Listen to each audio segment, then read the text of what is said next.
نہیں مانگتے، ان کو نہیں پکارتے۔ وَلَا يَقْتُلُونَ النَّفْسَ الَّتِي حَرَّمَ اللَّهُ إِلَّا بِالْحَقِّ، اور کسی بھی شخص کو، کسی بھی بے قصور کو وہ قتل نہیں کرتے۔ وَلَا يَقْتُلُونَ النَّفْسَ الَّتِي حَرَّمَ اللَّهُ إِلَّا بِالْحَقِّ، اللہ کے نیک بندے کسی کو قتل نہیں کرتے مگر حق کے ساتھ۔ اگر کسی نے کسی کو قتل کیا ہے تو ظاہر ہے کہ اس قاتل کو اسلامی شریعت جہاں ہوگی اور اسلامی قانون جہاں نافذ ہوگا اس کو قتل کیا جائے گا۔ اس کا یہ مطلب نہیں ہے کہ قاتل کو بھی ہم قتل نہ کریں۔ اللہ کے نبی جناب محمد رسول اللہ صلی اللہ علیہ وسلم نے فرمایا لا يحل دم امرئ مسلم يشهد ان لا الہ الا اللہ وانی رسول اللہ الا باحدى ثلاث، کسی مسلمان کے لیے یہ حلال نہیں ہے کہ وہ کسی دوسرے کا قتل کرے۔ لا يحل دم امرئ مسلم، کسی بھی شخص کے لیے کسی بھی مسلمان کا خون بہانا، اس کو قتل کرنا حلال نہیں ہے۔ ایسے شخص کا تو اور حلال نہیں ہے یشہد ان لا الہ الا اللہ، جو اس بات کی گواہی دیتا ہو کہ اللہ کے علاوہ کوئی معبود نہیں، وانی رسول اللہ، اور مجھے اللہ کا رسول مانتا ہو، یعنی جو مسلمان ہو اس کا قتل کرنا تو اور زیادہ حلال نہیں ہے۔ ہاں الا باحدى ثلاث، اگر اس مسلمان آدمی نے ان تین کاموں میں سے کوئی ایک کام کیا ہے تو پھر اس کا قتل جائز ہے۔ اگر کسی مسلمان نے ان تین کاموں میں سے کوئی ایک کام کا ارتکاب کیا ہے تو جہاں اسلامی حکومت ہوگی وہاں اس مسلمان کو قتل کر دیا جائے گا اگر اس نے ان تین کاموں میں سے کوئی ایک کام کیا تو۔ وہ تین کام کیا ہیں؟ السیب الزانی، اللہ کے نبی فرماتے ہیں کوئی مسلمان ہے اور شادی شدہ ہے، شادی شدہ ہے، اس کی بیوی ہے، شادی شدہ ہو کر اگر وہ زنا کر لے، شادی شدہ ہو کر اگر وہ کسی دوسرے کی بیوی یا کسی دوسرے کی بہن یا بیٹی کے ساتھ اگر وہ زنا کر لیتا ہے تو پھر اس شادی شدہ انسان کی سزا اسلام میں یہ ہے، اگر اسلامی حکومت ہوگی تو اس آدمی کو قتل کر دیا جائے گا۔ شادی شدہ کی سزا اسلام نے متعین کی ہے، اگر وہ زناکار ہے تو اس کو پتھروں سے دوڑا دوڑا کے مارا جائے گا اگر مرد ہے تو، اور شادی شدہ عورت ہے اگر اس نے زنا کر لیا تو اس کو سینے کے برابر زمین میں گاڑا جائے گا اور پھر پتھروں سے اس کو مار ڈالا جائے گا، ختم کر دیا جائے گا، اس کی جان لے لی جائے گی۔ تو شادی شدہ چاہے وہ مرد ہو یا عورت، اگر وہ زنا کیا ہے، زنا ثابت ہو جاتا ہے اس کے اوپر، تو اس آدمی کا قتل حلال ہے اسلامی قانون کے اندر، پہلی چیز۔ دوسری چیز والنفس بالنفس، اللہ کے نبی نے فرمایا کہ اس مسلمان کو بھی قتل کرنا حلال ہے جس نے کسی دوسرے کو قتل کیا۔ اگر کسی مسلمان نے کسی کا قتل کر دیا ہے تو یہ قاتل ہو گیا ہے، تو قتل کرنے کے عوض اسلام میں خون کا بدلہ خون، قتل کا جرم قتل، تو اس آدمی کو بھی قتل کر دیا جائے گا۔ یہ اسلامی سزا ہے، جہاں اسلامی قانون ہوگا تو قاتل کو بھی قتل کر دیا جائے گا۔ اور تیسرا ہے اللہ کے نبی فرماتے ہیں کہ وَالتَّارِكُ لِدِينِهِ، اپنے دین کو چھوڑنے والا، اپنے دین کو چھوڑنے والا۔ مثلا کوئی آدمی غیر مسلم تھا، آپ زبردستی اس کو مسلمان نہیں کر سکتے۔ اسلام میں زبردستی کسی کو مسلمان بنانا جائز ہے ہی نہیں۔ آپ کسی پر پریشر نہیں بنا سکتے ہو کہ اسلام لاؤ، لا اکراہ فی الدین، دین کے اندر زبردستی نہیں ہے۔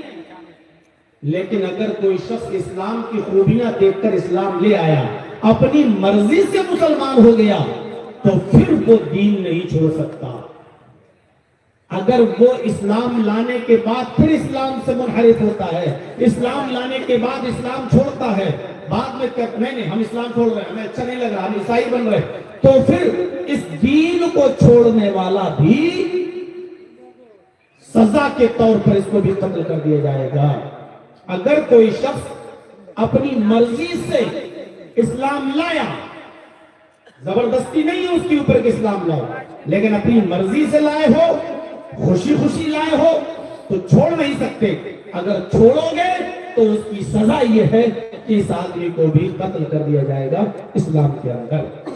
ہماری جو بہن، ہماری جو بیٹیاں آج مرتد ہو رہی ہیں، ارتداد کا شکار بن رہی ہیں، اسکولوں میں اور کالجوں میں پڑھ رہی ہیں، اسکولوں میں اور کالجوں میں پڑھنے کے بعد کسی غیر مسلم لڑکے کے ساتھ ان کا عشق اور معاشقہ شروع ہو جاتا ہے، اور پھر وہ مندروں میں، چرچوں میں، گرجا گھروں میں جا کر وہ شادیاں کر لیتی ہیں کسی ہندو لڑکے کے ساتھ، عیسائی لڑکے کے ساتھ، جینی لڑکے کے ساتھ، اور پھر وہ سندور لگانے لگتی ہیں یا پھر وہ اسی ماحول میں ڈھل جاتی ہیں۔ تو اسلام کے اندر ایسی لڑکیوں کی سزا بھی قتل ہے، قتل۔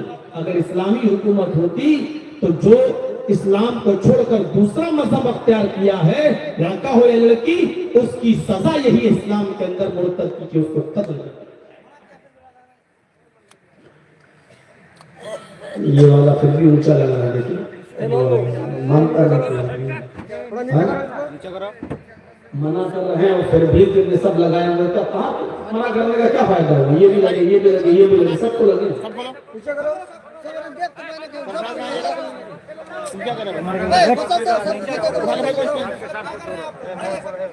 منع کر دیا گیا کہ آپ لوگ مت آئیں، میری تقریر ریکارڈ مت کریں گے، پھر بھی پبلک کو تکلیف بھی ہوتی ہے کیونکہ وہ اپنے آپ نکالیں گے،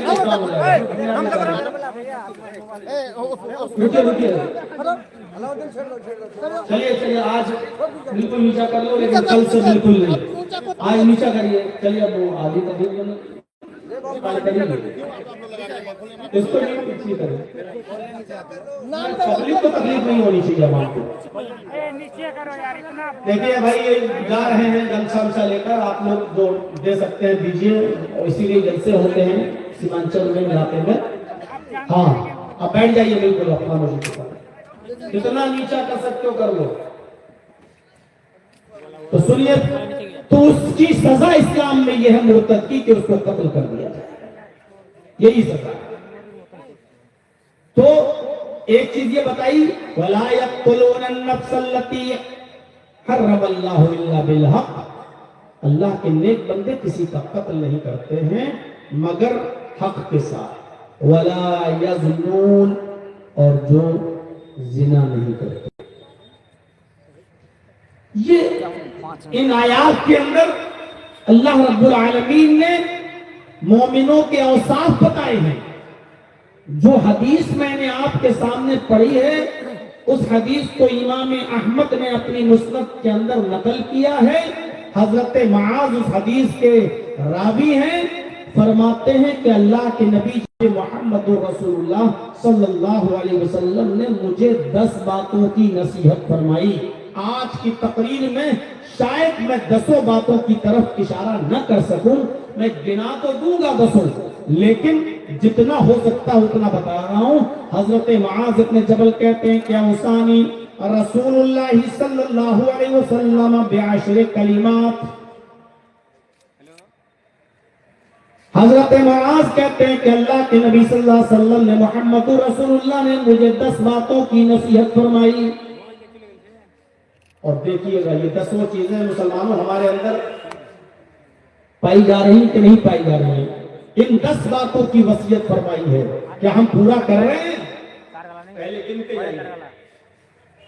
پہلی چیز، لا تشرک باللہ شیئا ان قتلت او حرقت۔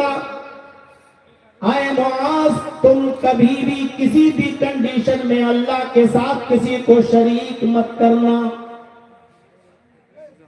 ان قتلت او حرقت، چاہے تمہاری گردن اڑا دی جائے، تمہیں قتل کر دیا جائے یا تمہیں جلا کر راکھ کر دیا جائے، اپنے آپ کو قتل کروا لینا، جلا کر راکھ کروا لینا، لیکن شرک مت کرنا، پہلی چیز۔ دوسری چیز، وَلَا تَعُقَّنَّ وَالِدَيْكَ وَإِنْ أَمَرَاكَ أَن تَخْرُجَ مِنْ أَهْلِكَ وَمَالِكَ، اپنے ماں باپ کی کبھی بھی نافرمانی مت کرنا، دونوں ماں اور باپ دونوں شامل ہیں۔